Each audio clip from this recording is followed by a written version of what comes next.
Electric distribution utilities are constantly working towards improving power quality and end-user supply reliability by deploying new and emerging technologies. FLISR is one of the most popular applications in smart grid distribution automation today. Jose Thomas is Vice President of Product Management at Kalkitech and is responsible for Kalkitech's flagship product line. He's here today to share some useful insights on the potential of FLISR technology. FLISR is a very important optimization component as far as distribution management systems are concerned. And if you expand it like this, fault, location identification and service restoration, it's also referred as FLISR in certain parts of the world. So ideally FLISR has three functions in it. One is obviously the fault identification part and isolating the faulted sections. And third part is the final restoration, like once the fault is repaired and so you restore back the supply to the affected customers. So ideally, FLISR is a component which really helps a lot on outage management, wherein it can considerably bring down the outage time and improve customer satisfaction. And the other one is to bring back some lost revenues to the utilities. FLISR is interestingly showing an adoption of levels which is considered to be a starting point to a level of mature technology which is kind of deployed, covering up a good customer size and slowly getting into kind of basic norm for utilities. There's a specific reason I would think that FLISR is considered one of the major technology in which utilities want to invest. It's because of very clearly the return on investment that it's very evident. And utilities with even with a small pilot deployment can really figure out what are the tangible and intangible benefits that they're going to get out from deploying FLISR. That's from its very early stage. It has been really mature in terms of technology and in terms of what is capable of, and in a way like the advancements that has happened in the smart grid space in terms of the last mile communication has really helped a lot in terms of reporting the faults as quick as possible and with the kind of using kind of existing infrastructure which is set for reading other sensors and especially the smart meters improves the overall availability of communication. In my opinion, there's going to be two key challenges in the deployment of FLISR. One is obviously the communication technology that is required in terms of reading from all this fault passage indicators and then bringing that data to a FLISR control logic. So obviously there are multiple options out there and which one is the right option. There are various challenges in terms of powering of the sensors, whether it has to be battery powered or you can power it from the line. And if it has to be battery powered, then what is the life of battery and like what is the kind of duty cycle. One of the major costs as far as FLISR deployment is concerned is the cost of replacing or servicing the batteries that are deployed as part of the FPIs. Even though the batteries with just like 5-year or 10-year lifespan, but then there's a point at which this needs to be replaced.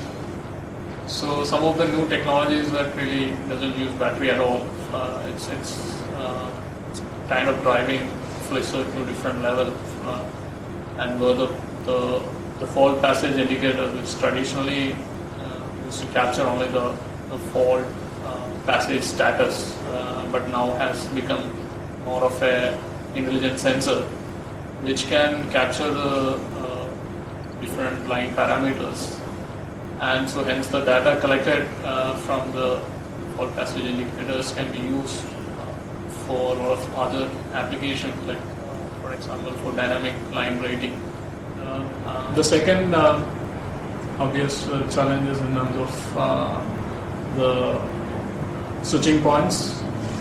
So most of the switching points in a traditional distribution network is not automated, or in terms of it is capable of performing switching functions remotely. Kalkitech plays a role both as an communication technology player as well as an automation technology player.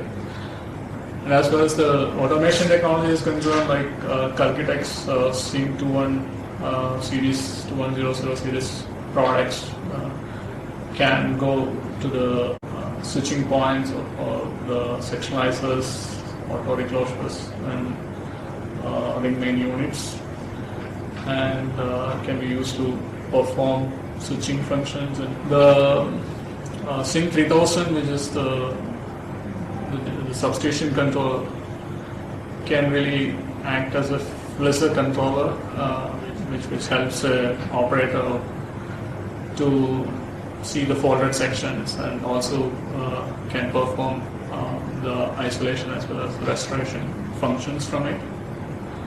The WebHMI, which is integrated with the SYNC3000 controller, helps a lot to operators to see the faults and like to perform the switching operations.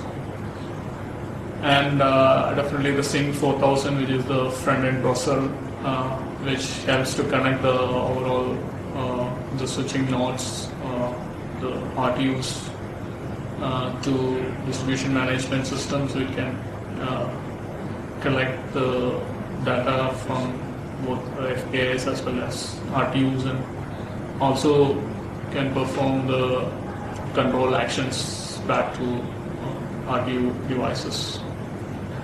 As far as the communication technology part is concerned, like all our products are integrated with the both RF as well as cellular modems. The RF modems will typically help to talk directly to the FPI devices which are installed on the overhead lines or the underground cables. We have the cellular devices with cellular modems which are also integrated to the RTUs, which helps to talk to the remote control center. And also we have Ethernet port which can connect to a wide area network router in case there is a wide area network interface which is available. So ideally Kalkitech plays both the roles in terms of bringing both automation and communication technologies together, which is very critical for a FLISR kind of application.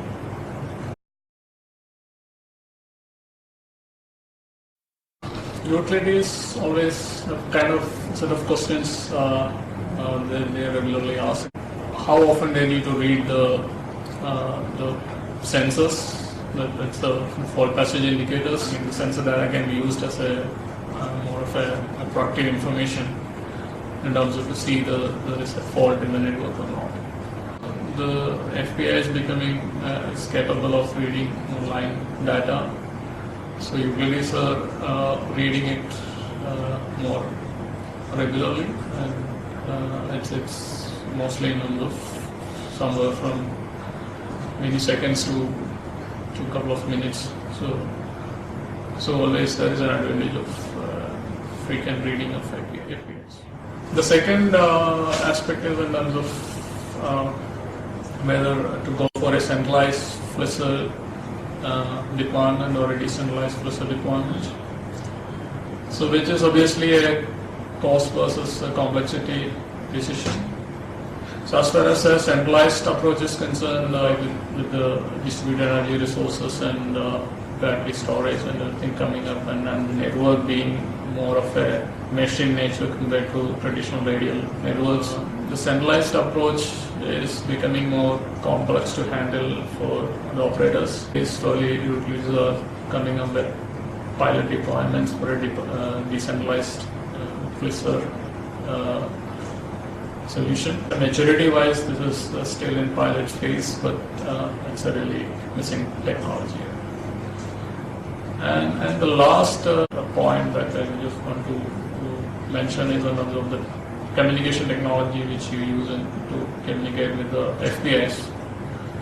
So obviously there are multiple options that exist. A lot of deployments that has happened in the smart grid last mile technologies, like out of mesh network or an out of star network using the free ISM bands is promising in terms of connecting all these FPI nodes to nearby field area router and then to the substation controller.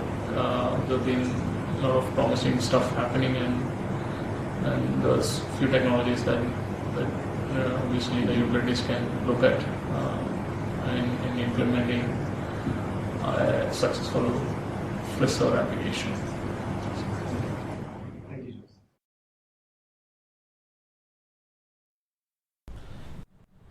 In a power outage, restoration time becomes the most imperative issue from a customer's perspective. When a permanent fault occurs, customers who normally would be without power for an hour or longer during the repair or restoration process will have their power restored in less than 5 minutes thanks to FLISR. Thank you, Jules, for sharing such valuable insights into FLISR technology. For more